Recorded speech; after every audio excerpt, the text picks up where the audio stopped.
La palabra maldición, y a esto lo he enseñado en otros trabajos, es una expresión que concretamente nos está hablando de algo dicho con nuestra boca.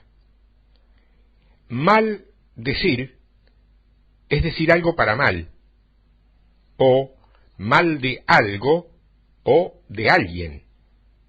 Lo opuesto, obviamente, es la bendición, que es decir bien siempre. Quiero que quede claro este concepto básico para poder entender todo lo que sigue. En el libro de los Proverbios, en el Proverbio 26, encontramos en el segundo versículo un texto que nos da pie para comenzar este trabajo. Proverbios 26, 2 dice: como el gorrión en su vagar y como la golondrina en su vuelo, así la maldición nunca vendrá sin causa. Nunca vendrá sin causa. Vemos, por muchos relatos que tienen que ver con esto, que las maldiciones son una de las maneras en que Dios trae juicio sobre los rebeldes y los malos. La causa básica de tales maldiciones es la falta de escuchar la voz de Dios y obedecerla. La causa básica de las maldiciones es la falta de oír la voz de Dios y de obedecerla, de ponerla por obra. Por eso hay una palabra sencilla que lo describe y es desobediencia. Es una palabra muy importante, desobediencia, mucho más de lo que muchos de nosotros o la mayoría de nosotros suponemos. Porque la desobediencia puede tomar muchas maneras, muchas formas. Entonces es natural hacerse la gran pregunta: ¿cuáles son algunas de las formas de desobediencia que especialmente provocan una o la maldición de Dios? La Biblia no deja dudas acerca de la respuesta. La forma de desobediencia que más provoca la maldición es el quebrantar los primeros 2 de los 10 mandamientos que se encuentran en el libro de Éxodo, capítulo 20, versos 3 al 5. Allí dice: no tendrás dioses ajenos delante de ti, no te harás imagen ni ninguna semejanza de lo que esté arriba en el cielo ni abajo en la tierra, no las honrarás, porque yo soy Jehová tu Dios fuerte, celoso, que visito la maldad de los padres sobre los hijos hasta la 3ª y 4ª generación de los que me aborrecen. ¿Cuáles son los 2 pecados específicos aquí? El primero es reconocer cualquier Dios antes o fuera del Señor. No es suficiente reconocer que el Señor es el primero o mayor de todos los dioses. Debemos reconocer que Él es el único Dios verdadero. No hay otro fuera de Él. En el libro de Isaías, en el capítulo 45 del libro de Isaías y en el verso 21, el Señor declara que, con gran énfasis, que no hay más Dios que yo, Dios justo y salvador, y ningún otro fuera de mí. Isaías 45, 21. O sea que el segundo pecado descrito en el próximo mandamiento es el hacer cualquier representación artificial de Dios y ofrecer adoración a Él. En Romanos capítulo 1, versos 20 y 23, Pablo analiza lo que significa quebrantar estos 2 mandamientos. Allí Pablo dice: porque las cosas invisibles de Él, su eterno poder y deidad, se hacen claramente visibles desde la creación del mundo, siendo entendidas por medio de las cosas hechas, de modo que no tienen excusa, pues habiendo conocido a Dios, no le glorificaron como a Dios, ni le dieron gracias, sino que se envanecieron en sus razonamientos, y su necio corazón fue entenebrecido. Profesando ser sabios, se hicieron necios, y cambiaron la gloria del Dios incorruptible en semejanza de imagen de hombre corruptible, de aves, de cuadrúpedos y de reptiles. Y el verso 25 dice, ya que cambiaron la verdad de Dios por la mentira, honrando y dando culto a las criaturas antes que al Creador, el cual es bendito por los siglos.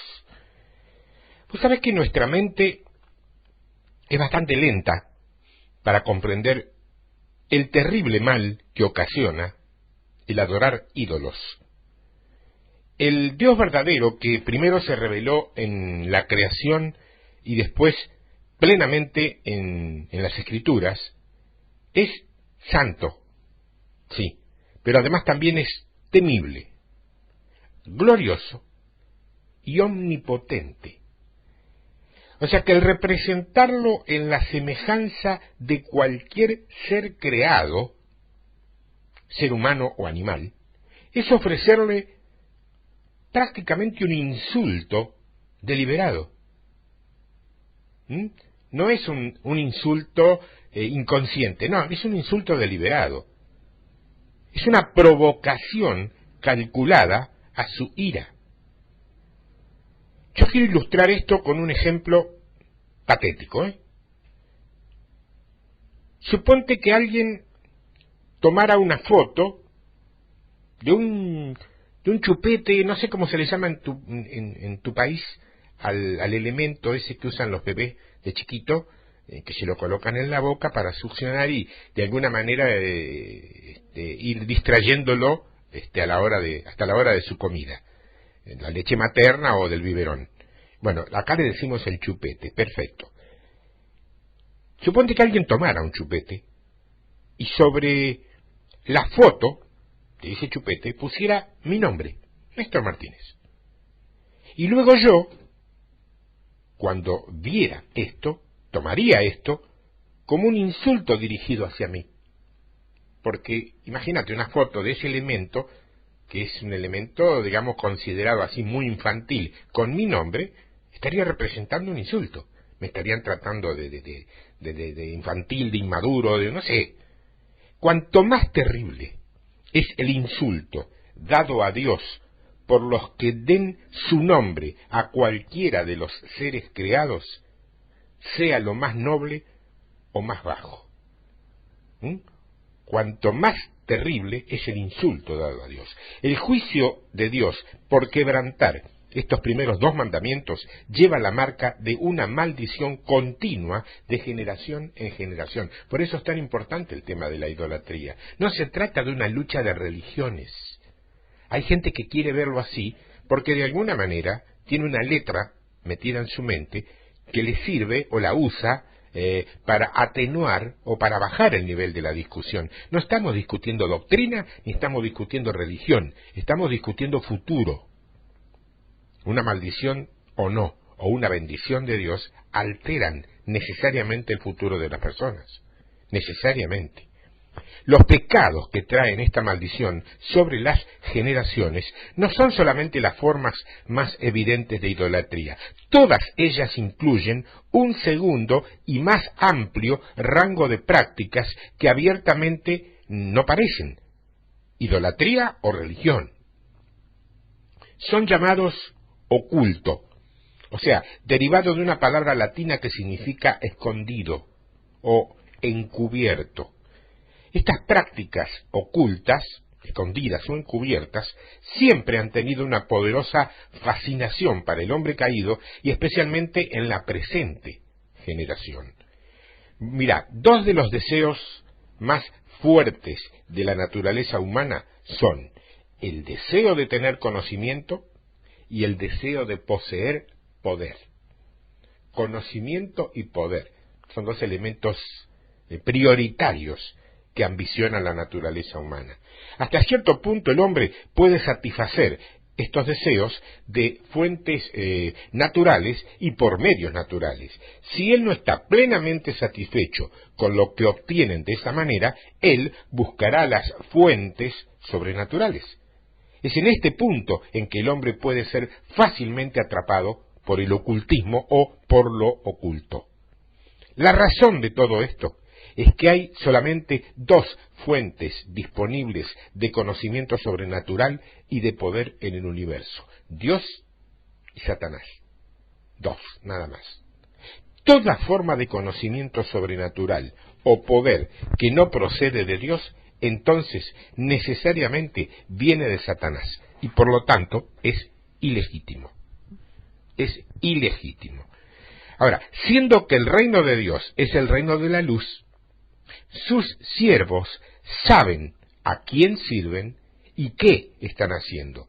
Al otro lado, siendo que el reino de Satanás es el reino de la oscuridad, la mayoría de su reino no conocen la identidad verdadera respecto a quién están sirviendo y tampoco la naturaleza de lo que están haciendo. Esa es la diferencia.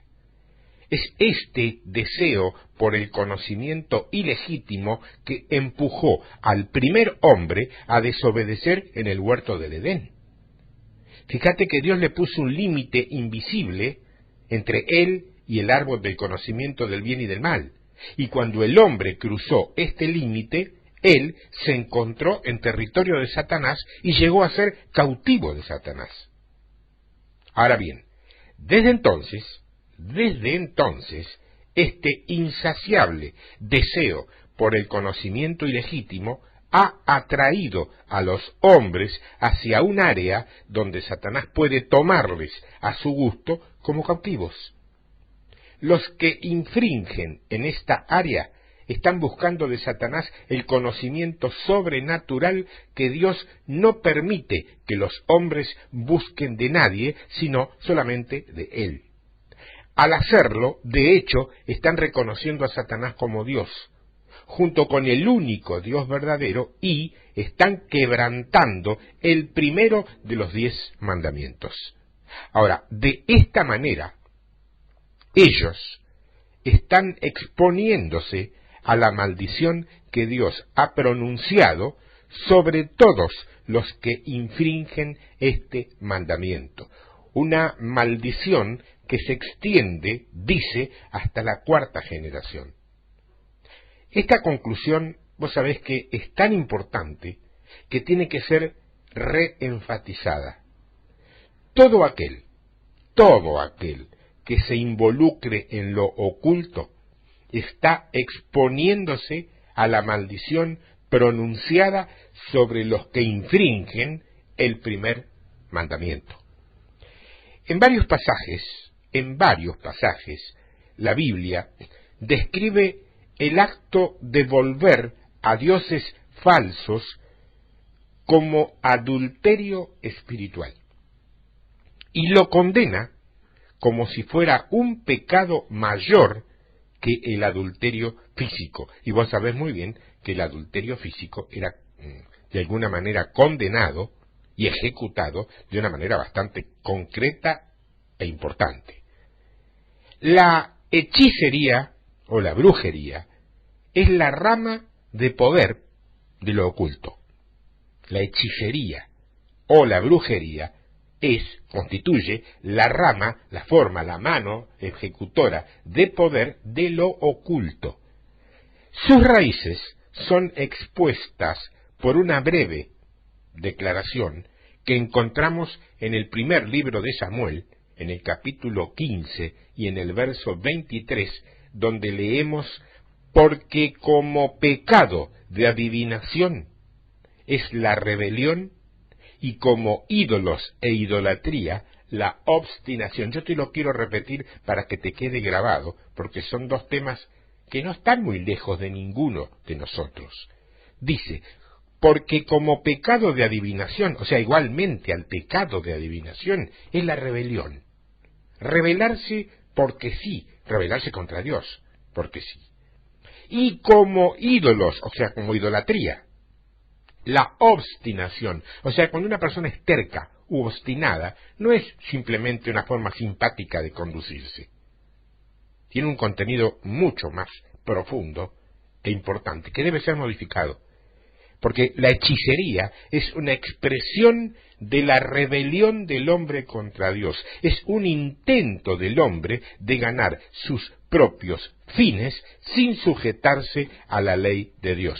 Su fuerza pujante es el deseo de controlar a la gente y obviamente a sus circunstancias. Para llegar a este fin, puede usar presiones psicológicas o psíquicas, o una combinación de ambas. Hay 3 palabras claves que descubren las actividades de la hechicería. Escucha, 3 palabras claves, concretas, específicas, elementales, que descubren o ponen al descubierto las actividades de la hechicería. La primera es manipular. La segunda es intimidar a través del miedo. Y la tercera es dominar. ¿Por qué? Porque dominar es su propósito principal. Manipular, intimidar, dominar. En ese orden. Son consecuentes una con la otra. ¿Las habrás visto? No te estoy diciendo que las habrás visto en la historia, en un gobierno secular de un país determinado, que también puede ser. Lo habrás visto hasta en una iglesia, hasta en tu casa, hasta en tu familia.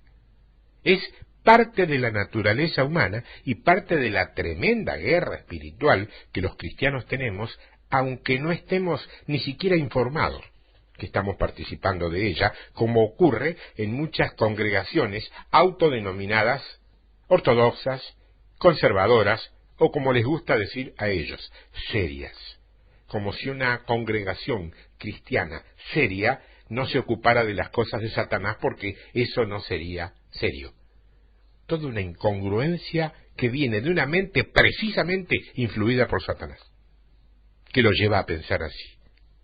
Tremendo, ¿eh? Tremendo pero real. Tremendo pero real. Ahora, hay formas, las otras formas del oculto, hay 2 formas más del oculto. Son la adivinación y el curanderismo. Y esas 2 formas son motivadas por el mismo deseo básico: controlar a la gente y a sus circunstancias. Adivinación, espiritismo y ocultismo son ramas de conocimiento de lo oculto y ofrecen muchas y diferentes formas de conocimiento que no pueden obtenerse por medios naturales. Su forma más común es la adivinación, que incluye todas las formas falsas de revelación religiosa que reclama una fuente sobrenatural. Curanderismo, encantamiento y magia blanca operan por medio de objetos materiales o por otras maneras de impactar los sentidos físicos, tales como drogas o cierta clase de música. Te dejé el silencio para que lo penses. Drogas, todos sabemos lo que son los estupefacientes o los narcóticos, o como le llamen, las drogas, pero también cierta clase de música.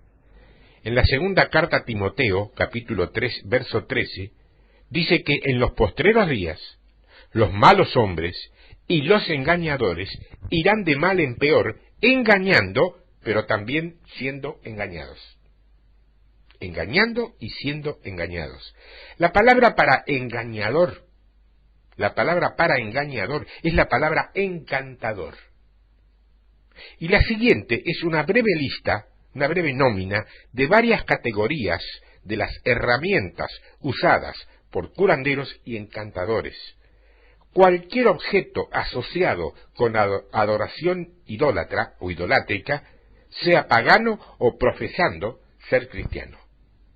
Cualquier objeto que representa cualquier tipo de religión falsa, cualquier tipo de secta o práctica satánica.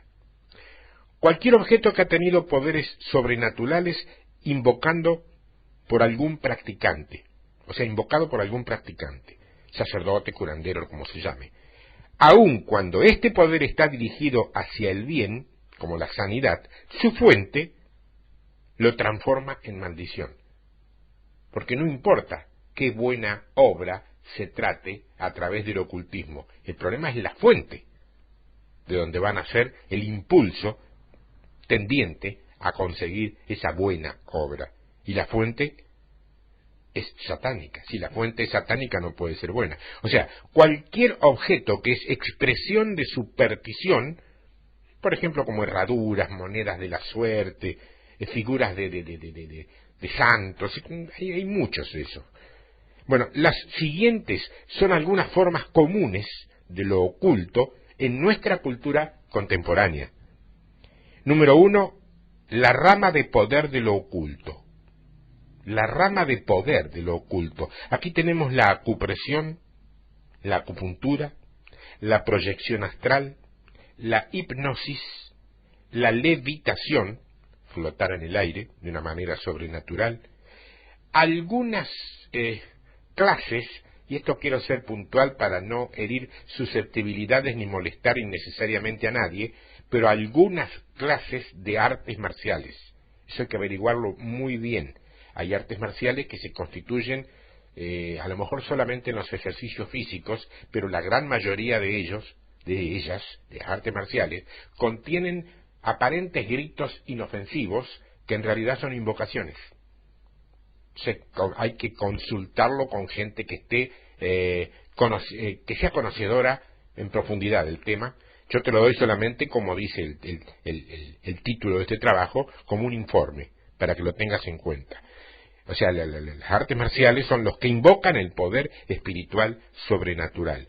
En otros casos, el control de la mente, la hechicería, que es cualquier clase de manipulación, el satanismo obviamente, las maldiciones dichas por boca, y en nuestro país, o en la parte, digamos, norte de América del Sur, tenemos el tremendo problema de la Pachamama, que es el culto a la tierra, que parecería ser algo inofensivo y no lo es, para nada.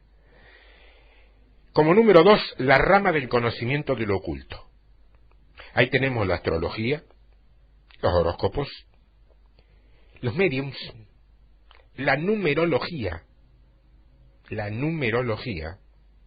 y te lo digo con cuidado porque hay estudios sobre numerología bíblica. No me gusta la palabra numerología porque nos vamos...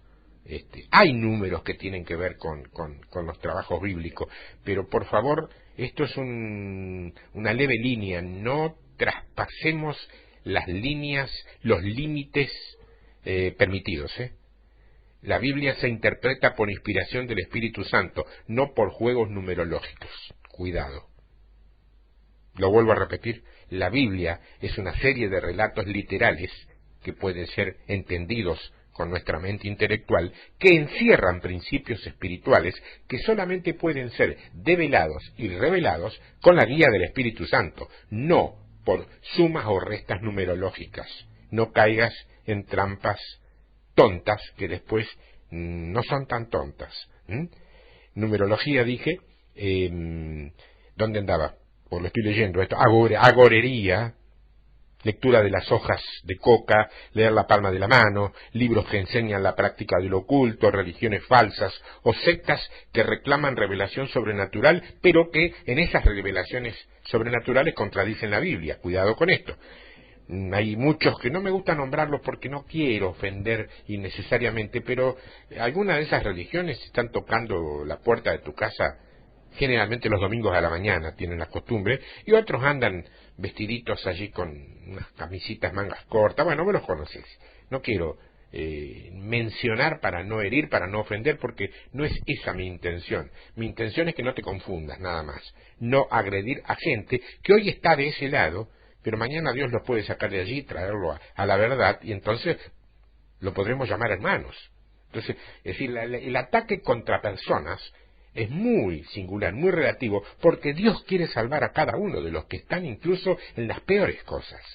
Porque a muchos de nosotros, quizá a muchos de ustedes que me están escuchando, vaya a saber de dónde los rescató Dios y hoy están allí. Entonces, cuidado, ser misericordioso con el que está en error, que incluso con el malvado, con el homicida, con el asesino, misericordia, porque no sabemos qué va a hacer Dios con esa vida. Sí con el sistema. Confrontar con los sistemas, sí, porque eso fue lo que vino a hacer Jesús. Así que tampoco tengas miedo de confrontar con el sistema religioso, porque a eso también lo hizo Jesús. Número 3, la rama de lo oculto que opera por medio de objetos físicos, o sea, amuletos, ankh, que es una cruz con un anillo en la parte de arriba, drogas alucinógenas, cierta clase de música rock, símbolos de suerte, herraduras del zodíaco, imágenes de santos, de vírgenes, piedras santas, artefactos de hechicería, cuadros con demonios, pentagramas, chayá, todos santos, etc. Hay un montón de cosas que tienen que ver con esta rama. Ahora, lo que piensa Dios de los involucrados en las prácticas mencionadas recién, está claramente referido en el libro de Deuteronomio, en el capítulo 18, en los versos del 10 al 13, donde dice: no sea hallado en ti quien haga pasar a su hijo o a su hija por el fuego, ni quien practique adivinación, ni agorero, ni sortílego, ni hechicero, ni encantador, ni adivino, ni mago, ni quien consulte a los muertos, porque es abominación para con Jehová cualquiera que hace estas cosas. Fíjate que los que practican estas cosas están clasificados en la misma categoría que los que sacrifican sus hijos en fuego a dioses paganos. Bajo la ley de Moisés, el castigo para esas prácticas era la muerte. Bajo la ley de Moisés, el castigo para esa clase de prácticas era la muerte. Entonces es importante reconocer qué libros pueden ser canales del poder oculto. Cuando los cristianos en Éfeso fueron confrontados por el ministerio de Pablo, fueron confrontados de la realidad del poder de Satanás, su reacción fue dramática. A eso lo podés leer en el libro de los Hechos, capítulo 19, en el verso 19, dice: y muchos de los que habían creído venían confesando y dando cuenta de sus hechos. Asimismo, muchos de los que habían practicado la magia trajeron sus libros y los quemaron delante de todos, y hecha la cuenta de su precio, el precio de los libros quemados, hallaron que era 50.000 piezas de plata. Quiero comentarte que en el dinero de hoy, más o menos, un cálculo estimativo pero bastante aproximado, sería algo así, esas 50.000 piezas de plata, algo así como $200.000 americanos. Lo digo en dólares porque es la moneda que menos fluctúa y que de alguna manera nos sirve a todos, vivamos donde vivamos, para establecer el costo realmente, el valor que tenían. $200.000. Era el valor de los libros que quemaron esa gente. O sea, no estamos hablando de tontería, ¿eh? La única manera apropiada para tratar con esos materiales ocultos es destruirlos. Completamente, ¿eh? Por fuego o por cualquier método apropiado para destruir totalmente. Aunque el valor de la materia destruida pueda ser muy grande. Hay gente que quisiera destruir ciertos objetos que tienen porque saben de dónde provienen y qué significan dentro de sus casas, pero dicen: che, esto es caro. ¿Sabes que me da pena? Porque voy a ver si lo puedo vender. ¿Qué vas a hacer? ¿Transferirle el demonio a otra persona? Destrúyelo. Destrúyelo. Es la mejor salida. Es la salida que te corresponde. No cometas el error de enterrarlo, incluso dentro de tu propiedad, mucho menos, porque la maldición se va a quedar allí. Quizás hay padres que con profundo dolor se dan cuenta de sus transgresiones en lo oculto y de las maldiciones traídas sobre sus hijos, causándoles a que sean cautivos de Satanás. Para los padres que se arrepienten y buscan a Dios con todo corazón, Él ha dado una promesa especial en el libro de Isaías, capítulo 49, versos 24 y 25. Allí dice: ¿será quitado el botín al valiente? ¿Será rescatado el cautivo de un tirano? Pero así dice Jehová: ciertamente el cautivo será rescatado del valiente, y el botín será arrebatado al tirano, y tu pleito yo lo defenderé, y yo salvaré a tus hijos. quiero referirme un momento a las maldiciones llamadas autoimpuestas. ¿Sabes que uno de los ejemplos usados anteriormente por aquel hombre quien dijo a su esposa, me enferma la manera de cómo servís la comida, por ejemplo, le ocasionó lo siguiente? Por estas palabras, él, sin darse cuenta, trajo sobre sí mismo la maldición de indignación que le siguió por el resto de su vida. Con este ejemplo en la mente, podemos examinar más esta área de maldiciones autoimpuestas. Esto es de suma importancia, para todos los que se preocupan de su bienestar personal, porque esto expone el poder temeroso de las palabras que hablamos acerca de nosotros mismos. ¿No sabes cuántas veces hablamos mal de nosotros mismos? ¿Qué crees vos que significa hablar mal de vos misma o de vos mismo? Implica decir mal de vos mismos, o sea, mal decir, o mal decirte a vos misma o a vos mismo en este caso. Esa es una automaldición, o sea, una maldición autoimpuesta. Frecuentemente, como si fuera un boomerang que viene volando hacia atrás para golpear al que lo ha arrojado, actúan este tipo de cosas porque lo arrojás hoy y lo recibís de golpe por el lugar que menos los esperás mañana o pasado mañana, a más tardar, pero vuelve, porque está hecho para volver, igual que el boomerang.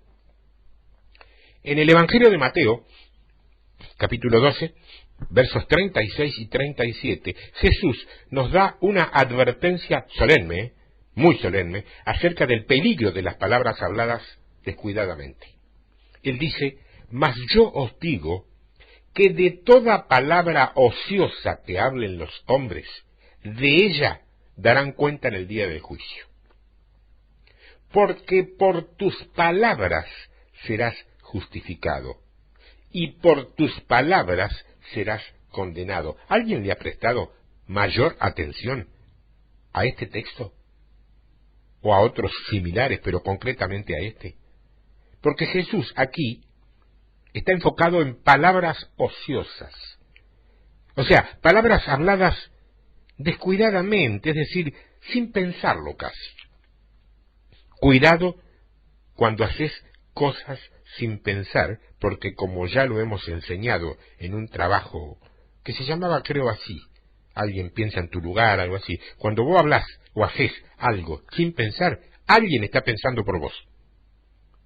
Y no es Dios, porque Dios no actúa de una manera imperativa. Dios actúa con tu consentimiento. El enemigo, si puede, te camina por arriba. Y actúa en tu lugar. Solo un problema. Los demonios actúan en tu lugar, pero las consecuencias las pagás vos, no ellos. ¿Está? Te lo dejo pensar porque seguramente en algún momento algo así puede haberte sucedido en la vida. Bueno, momento para cortar en oración cualquier cosa que haya ocurrido de esa naturaleza, pedirle perdón a Dios y ya está.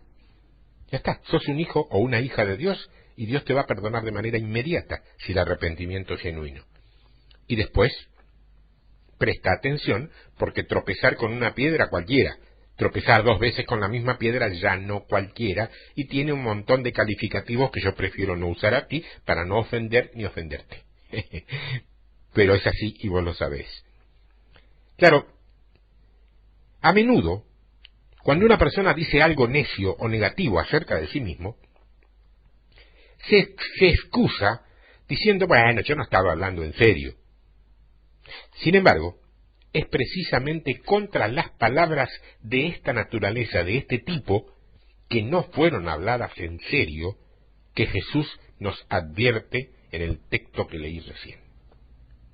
El hecho del efecto de sus palabras ni nos hace tampoco menos responsables. Vos podés decir cosas en broma o que no son en serio.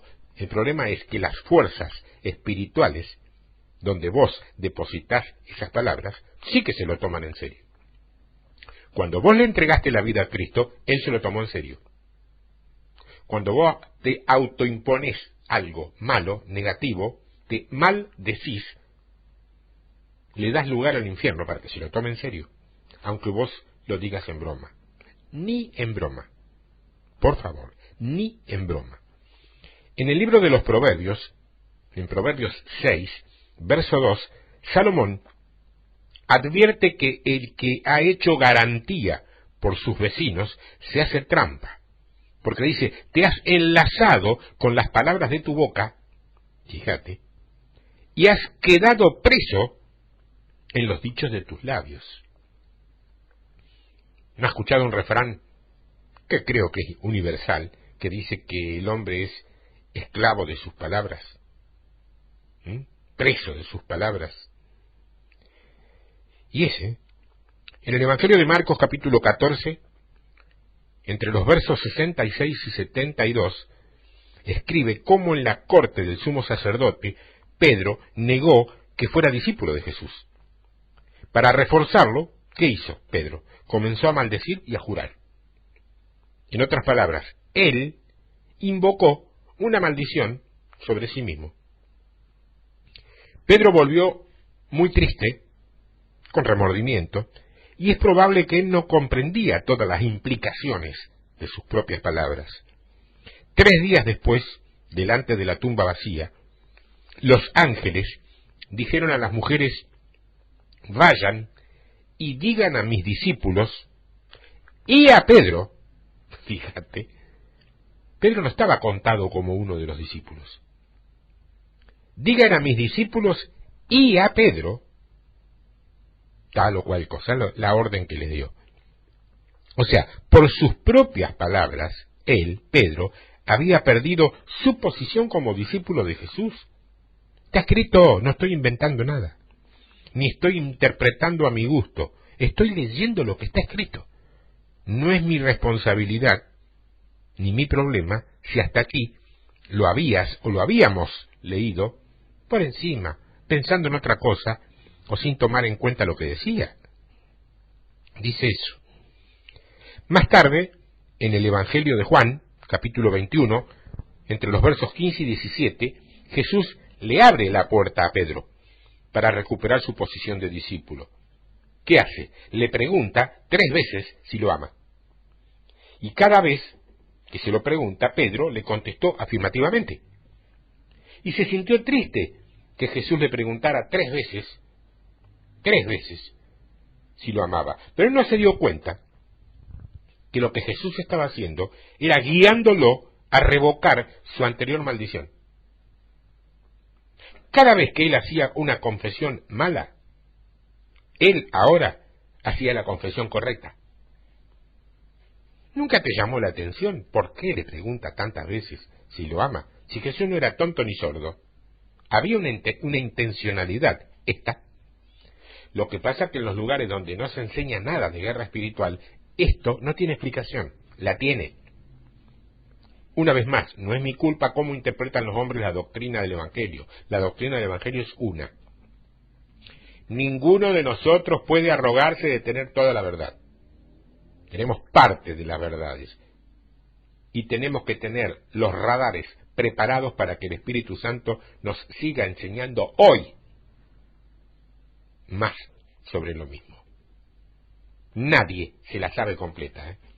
No le creas al ministro, o como me gusta decir a mí, al mini astro, que te diga que ya se la sabe toda y que a él no hay nada que lo sorprenda. No. A un hijo de Dios, todos los días Dios lo puede sorprender simplemente de la manera que le responde sus oraciones. Dios tiene un tremendo sentido del humor, y tengo anécdotas a centenares para contarte, propias respecto a cómo responde, de qué manera hasta divertida por ahí Dios puede responder nuestras oraciones. Ese es otro trabajo, no me cabe aquí. Ahora, lo que sí quería decirte es que cada vez que hacemos una confesión mala, Jesús nos ayuda a hacer una buena para poder restaurar nuestra calidad de discípulos, igual que como lo hizo con Pedro. Ahora, la manera que Jesús trató con Pedro establece un modelo para todos quienes necesitan ser librados de la trampa de una mala confesión. Hay 3 pasos sucesivos, que son arrepentir, revocar, reemplazar. Arrepentir, revocar, reemplazar. Primero, debemos reconocer que hemos hecho una declaración equivocada y arrepentirnos. ¿Sí? Segundo, debemos revocarla. Esto quiere decir que debemos cancelar y o desecharla. Y tercero, debemos reemplazar la declaración o confesión negativa con la correcta, positiva.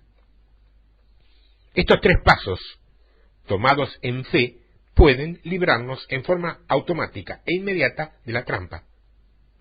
En Génesis 27, versos 2 y 13, se nos provee otro ejemplo de una maldición autoimpuesta.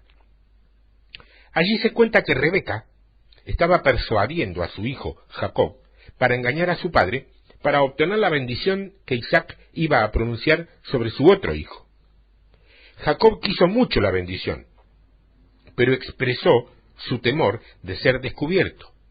Entonces dijo: quizás me palpará mi padre y me tendrá por burlador, y traeré sobre mí maldición y no bendición. Y su madre, ¿qué respondió? Le dijo: hijo, sea sobre mí tu maldición. Solamente obedece a mi voz y ve y tráemelos.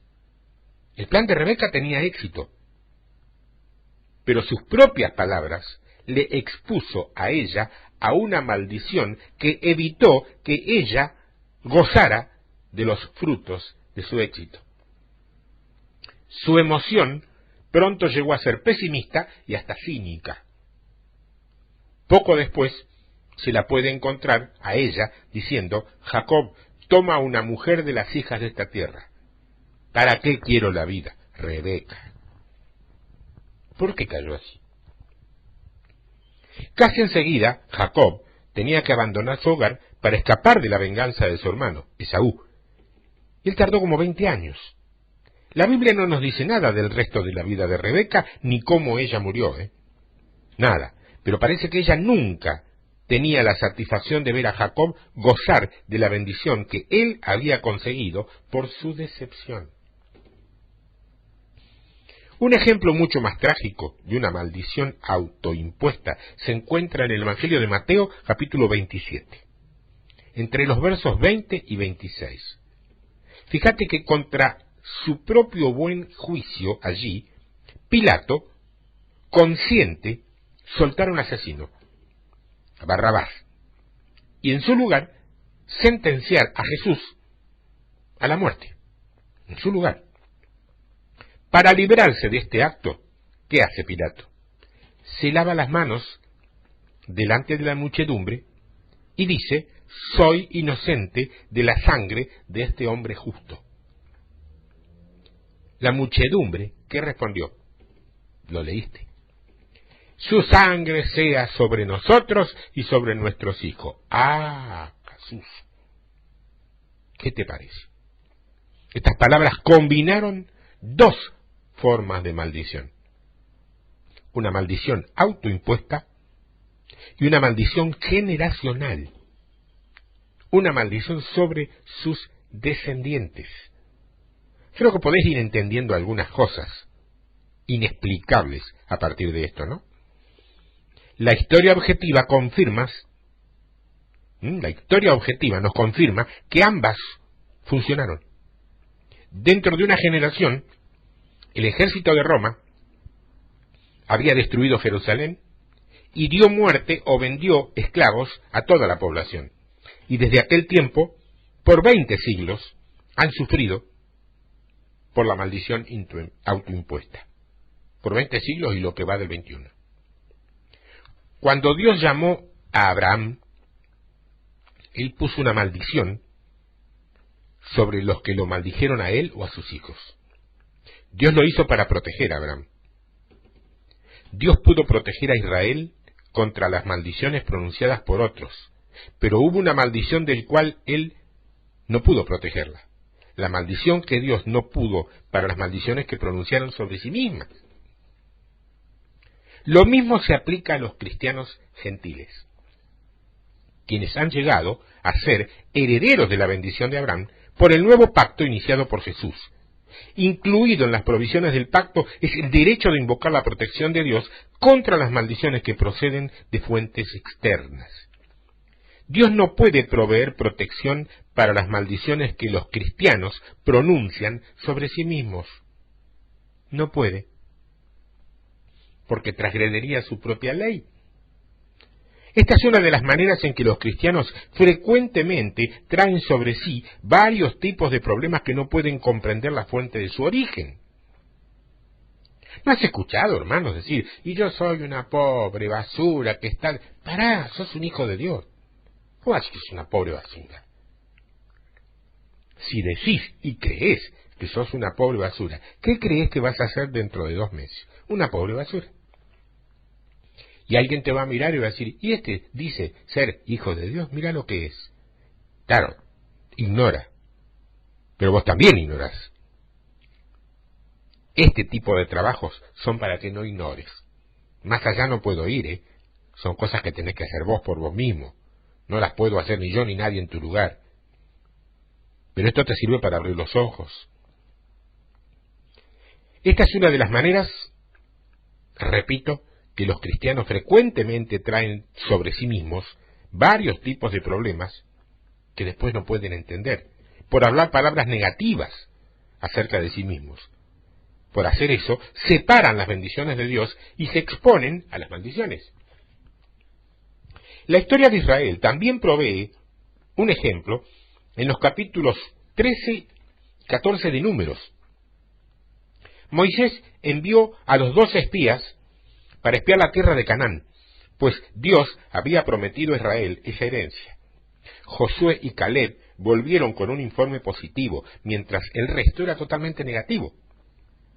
Dijeron, no podemos ir en contra de tal gente porque son más fuertes que nosotros. Había un hermano que solía contar este tema y decía, si esto hubiese sido un cotejo deportivo, ganaron los incrédulos. Sí, efectivamente. Las palabras habladas por cada uno sobre sí mismos determinan su destino. Números 14:28 dice, diles, vivo yo, dice Jehová, que según habéis hablado a mis oídos, según habéis hablado a mis oídos, así haré yo con vosotros. Los que dijeron que podían entrar en la tierra, entraron. Y los que dijeron que no podían entrar, no entraron. Mira qué simple.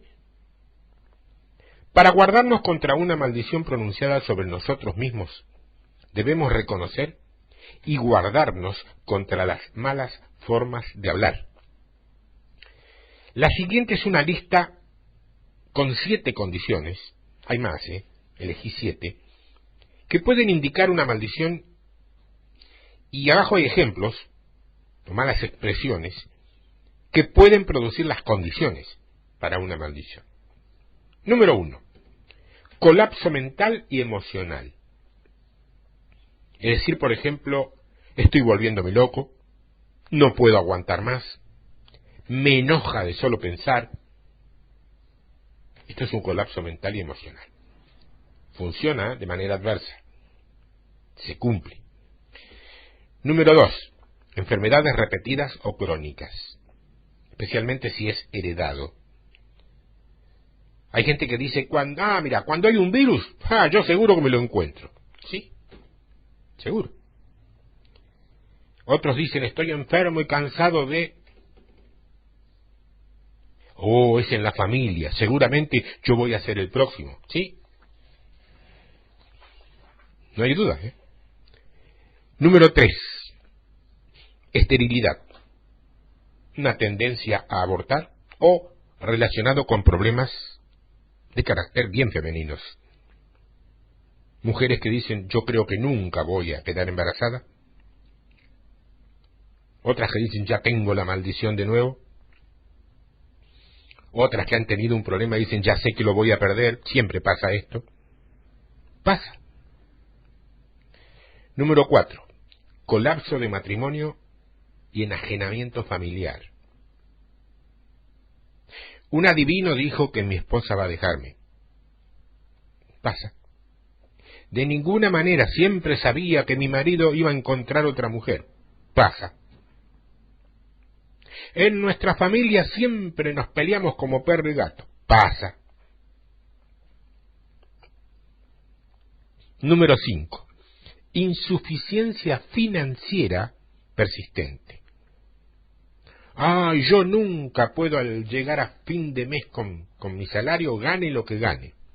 Pasa. Mi padre era igual. Pasa. Sigue pasando. Perdóneme, pero yo no gano lo suficiente como para ofrendar. Nunca. No vas a llegar. Yo odio a los ricos que siempre consiguen todo lo que quieren y eso nunca pasa conmigo. Nunca va a pasar. Te estás atando. Número 6. Una tendencia a tener accidentes. Esto siempre pasa conmigo. Salgo en cualquier momento, meto la pata en cualquier post. Pasa. Yo sabía que había problemas adelante, pero soy muy torpe. Pasa. Finalmente, número 7. Grave. Una historia de suicidios y muertes inexplicables y no naturales. Gente que te dice, ¿para qué seguir viviendo? Este es un cuerpo muerto. Prefiero morir a seguir. Bueno, lo declarás, lo activás. Reitero, lo declarás, lo activás. Así, sin añadidos, porque el añadido puede ser que declares y actives cosas buenas, bendiciones o maldiciones. Cuidado con tu boca. Si este trabajo no se hubiera llamado Informe sobre maldiciones, se hubiera llamado Cuidado con tu boca. Cualquiera de los dos títulos estaba bueno, ¿eh? Pero quise ponerle Informe sobre maldiciones porque creo que es concretamente lo que globalmente es un informe. Pues sabe que la gente usa este tipo de lenguaje de manera inconsciente y de esa manera está invitando a espíritus malos para tomar control de sus vidas. El tipo del espíritu que responde es determinado por el lenguaje usado. Hay clases de espíritus que corresponden a cada uno de las categorías de arriba. Un tipo de espíritu que especialmente responde al tipo de hablar, como hemos mencionado arriba, bajo suicidios, es el espíritu de muerte. Produce una sensación en las personas de que la vida ya no tiene sentido. Como que se pierden todas las esperanzas y una tendencia muy fuerte a enfocar los pensamientos en la muerte propia. Es un terreno preparatorio.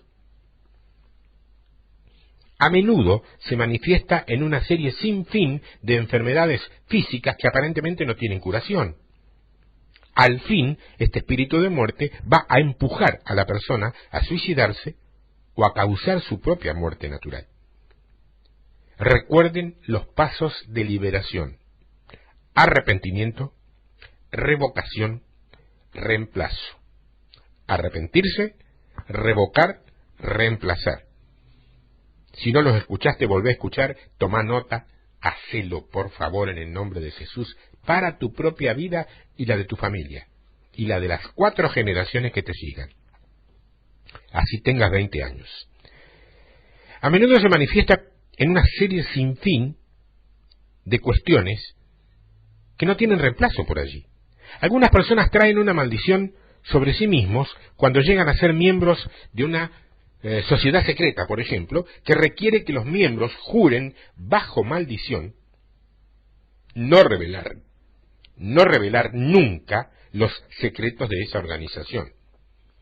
Yo no quiero mencionarlos, pero vos conocés algunas de esas organizaciones secretas y una concretamente que tiene mucha incidencia dentro del mundo cristiano.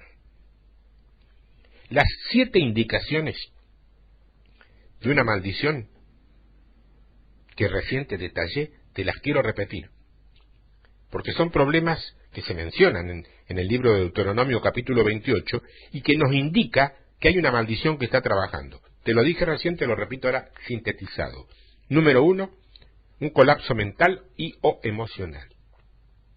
Número 2, enfermedades repetidas o crónicas, y especialmente si son genéticas, llamadas así. Uno puede cortar con la genética, cortar con la herencia. Se corta en el nombre de Jesús. Vos no tenés necesariamente que enfermarte de lo mismo que se enfermó tu papá y tu mamá. La ciencia dice que la genética... Dios es padre de la ciencia y tiene más poder. Número 3, esterilidad o una tendencia a abortar o relacionado con problemas de mujer. Número 4, colapso de matrimonios y enajenamiento familiar. Número 5, insuficiencia financiera persistente. Un cristiano puede ser pobre, pero nunca miserable. Nunca. Una tendencia, número 6, a tener accidentes. Y número 7, una historia de suicidios y muertes inexplicables y no naturales. La presencia de solamente uno o dos de estos problemas no será suficiente en sí para establecer positivamente que hay una maldición, pero cuando varios de los problemas estén presentes o cuando cualquiera de ellos tienda a repetirse, la probabilidad de una maldición va a aumentar proporcionalmente. En último caso, es solamente el Espíritu Santo el que puede proveer un diagnóstico correcto. En los problemas mentales y o emocionales, las frases que corresponden a Deuteronomio 28 para respecto a esto de problemas mentales y o emocionales son locura, turbación de espíritu, enloquecimiento, confusión del corazón y confusión de la mente. Corazón temeroso y tristeza de alma. Todo eso está encerrado en problemas mentales y o emocionales. Y las áreas afectadas son descritas como el corazón, el alma o la mente. En otras palabras, son las partes interiores de la personalidad humana que han sido afectadas por las fuerzas hostiles. Tales personas no tienen control completo sobre sus propios pensamientos, emociones o reacciones y se sienten perseguidos, controlados por algo y entonces se desesperan. Bueno, hay dos palabras claves: confusión y depresión. Estas, confusión y depresión, casi siempre tienen sus raíces en alguna forma de lo oculto. A menudo, detrás de la confusión y de la depresión hay actividad demoníaca. En la mayoría de los casos es necesario tratar con el involucramiento en lo oculto antes de revocar la maldición. En segundo lugar tenemos las enfermedades crónicas o que se repiten.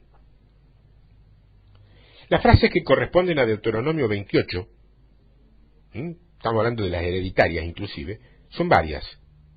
Enfermedades que consumen, fiebres malignas, inflamaciones, llagas, tumores, sarna, tiña, y no podrás curarte de estas enfermedades, dice en un momento determinado, ceguera, llagas malignas en las rodillas y en los muslos y en todo el cuerpo sin que puedas ser curado. Estoy leyendo algunas cosas sueltas que en Deuteronomio refieren a las enfermedades crónicas y a las hereditarias. Esta lista no necesariamente indica que toda forma de enfermedad es el resultado directo de una maldición, cuidado. Un equilibrio suave y delicado, por favor, entre el conocimiento, la unción, entre lo natural y lo místico. Un equilibrio suave y delicado. Si nos pasamos de, como decimos aquí, si nos pasamos de mambo, vamos a estar peor que antes de entrar. Mucho cuidado con esto. Hay ciertas palabras claves que aparecen: plaga, incurable, extraordinario, temeroso, prolongado. Y estas sirven como señal de peligro. Las crean, lo que podemos llamar, crean lo que podemos llamar un ambiente de maldición. Y sugieren que hay fuerzas malas trabajando. Bueno, hay otro término no usado explícitamente en Deuteronomio, pero que es un término médico, que es maligno o malignidad. La definición primaria de maligno es tener o mostrar el deseo de hacer daño a otros. Obviamente, este describe a una persona y no a una condición física. Otro término es hereditario. Describe una condición que pasa de generación en generación, y esta es una de las marcas más comunes de una maldición. Cuando oramos por alguien que tiene una enfermedad hereditaria, debemos siempre tomar en cuenta la posibilidad de una maldición. La esterilidad, una tendencia a abortar, punto número 3. La clave aquí de Deuteronomio 28 es: maldito el fruto de tu vientre. Esta maldición puede afectar a cualquiera de los varios órganos o funciones involucrados en la reproducción, y puede incluir la inhabilidad de concebir, la tendencia a abortar, la falta de menstruación, la menstruación irregular, los calambres menstruales exagerados, la frialdad, los quistes, los tumores u otros crecimientos conectados con el proceso de reproducción. A veces esto afecta a todas las mujeres de una familia. Suele pasar. El punto número 4 es colapso de matrimonio y enajenamiento familiar. Un efecto de la maldición es descrito en el libro de Deuteronomio capítulo 28, verso 41. Ahí dice: hijos e hijas engendrarás y no serán para ti, porque irán en cautiverio. Sabe que muchos padres han visto a sus hijos e hijas tomados en cautiverio por alguna subcultura rebelde, o sea, dedicados a las drogas, a la promiscuidad sexual, a la música satánica y a toda forma de ocultismo. En Malaquías capítulo 4, versos 5 y 6, habla del tiempo antes del día de Jehová, y dice: he aquí, Malaquías 4, 5 y 6, he aquí, yo os envío al profeta Elías antes que venga el día de Jehová grande y terrible. Él hará volver el corazón de los padres hacia los hijos y el corazón de los hijos hacia los padres, no sea que yo venga e hiera la tierra con maldición. Malaquías describe una fuerza mala que trabaja enajenando a los padres de los hijos y produciendo un colapso en la relación familiar. Debemos tomar los pasos necesarios para revocar la maldición y soltar a los cautivos. Malaquías pone su dedo sobre el problema social más urgente. A menos que Dios intervenga, Él advierte que esta maldición, que está destruyendo la vida familiar, será extendida a la tierra entera, trayendo desastre. El punto número 5, el tema de la insuficiencia financiera. Deuteronomio 28 dice: maldita tu canasta y tu arteza de amasar. En el verso 17 dice: no serás prosperado en tus caminos. En el verso 29, no tendrás éxito en lo que haces. Fíjate, El resumen de esta maldición se encuentra en el versículo, o en los versículos 47 y 48. Dice: por cuanto no serviste a Jehová tu Dios con alegría, con gozo de corazón, por la abundancia de todas las cosas, servirás por tanto a tus enemigos que enviará Jehová contra ti, con hambre y con sed y con desnudez y con falta de todas las cosas, y él pondrá yugo de hierro sobre tu cuello hasta destruirte. ¿Vos comprendés ahora por qué hay tanta gente que no puede salir de la miseria, aunque haga todos los esfuerzos habidos y por haber? Y hablando de cristianos, no me refiero al mundo secular. Lo incluyo naturalmente por misericordia, pero estoy hablando de los creyentes. A esto va dirigido este trabajo, no a incrédulos.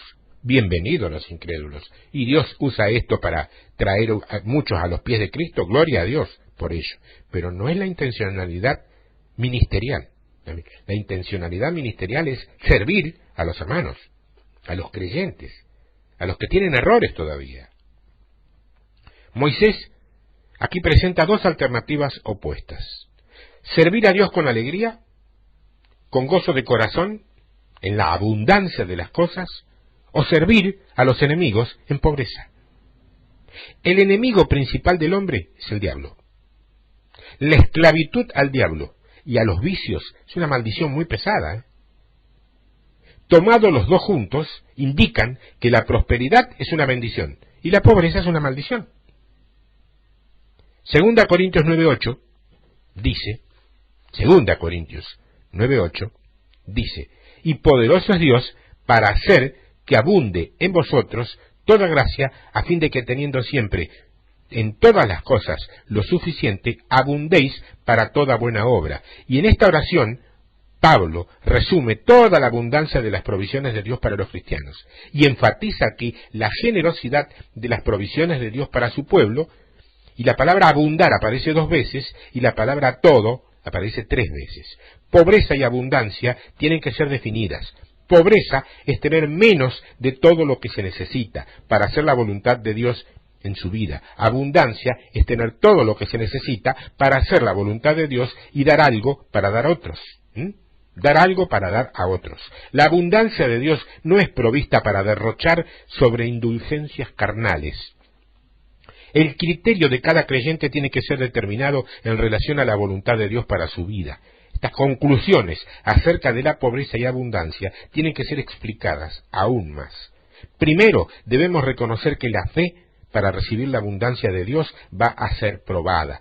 Pueden ser períodos cuando debemos contentarnos con lo mínimo, y tales períodos pueden ser temporales, y una vez que nuestros motivos han sido purificados y nuestra fe ha sido probada, Dios nos dará su abundancia en la medida que Él pueda confiar en nosotros para el uso de su gloria.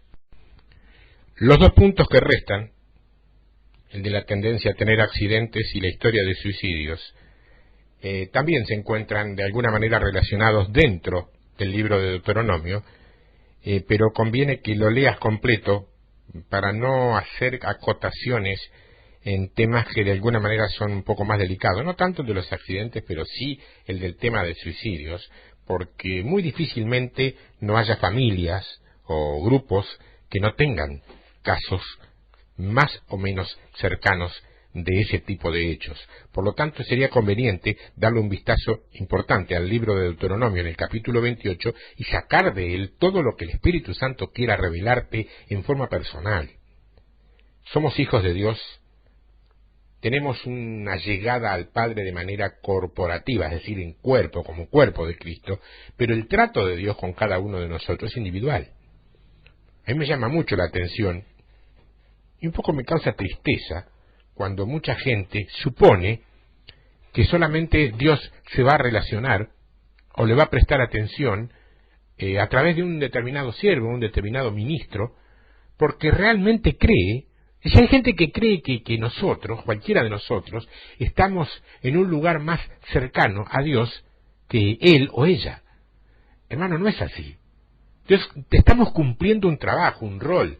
Dios nos puede estar usando para una determinada función, y a lo mejor con mucho acierto, con mucha luz, con mucha victoria, si vos me lo permitís decir así. Pero eso no significa que necesariamente nosotros seamos, cualquiera de nosotros, ministros, seamos mejores que vos. Tenemos nuestras propias luchas, y Dios se las arregla para tener tratos con cada uno de nosotros de manera personal, en cada una de nuestras falencias. Y nos va puliendo y nos va mejorando, nos va purificando, puntualmente igual que vos, exactamente igual que a vos. O sea, ese mensaje, esa predicación, ese sermón por parte del predicador, por allá arriba, como alguien intocable, omnipotente, único y casi delegado privado de Dios en la tierra, no existe. Los seres humanos, creyentes, queremos servir al reino de Dios. Y por lo tanto tratamos de ser obedientes, fieles, sinceros, en la medida que lo vamos consiguiendo. Él nos puede usar, pero también nos tiene que acompañar en nuestra maduración y crecimiento a todos por igual. Para esto sirve este informe que termino de compartir con vos. Informe sobre maldiciones. Creo que sabrás un poco más. Si me haces más preguntas sobre este tema, muy difícilmente te las pueda responder porque no es mi especialidad, vos lo sabés, pero quise tocarlo porque hay una necesidad individual, nuestra, de cada uno de nosotros y de ustedes, y esto les va a venir muy bien. A lo sumo sí, podés escribirme contando que cortaste, rompiste con determinada cuestión y que eso ha sido una realidad en tu vida y lo estás viendo, lo estás comprobando, y eso nos va a servir como testimonio para alimentar futuras enseñanzas y poder contar que en un determinado lugar hay hermanos que fueron beneficiados por hacer esto o aquello de acuerdo a lo que Dios dejó escrito en su palabra, no de acuerdo a nuestro consejo, porque esto no es un consejo. Esto es un informe tomado como base de la palabra de Dios, nada más. ¿Lo tomás o lo dejás? Exactamente lo mismo que hiciste con tu salvación. Informes sobre maldiciones.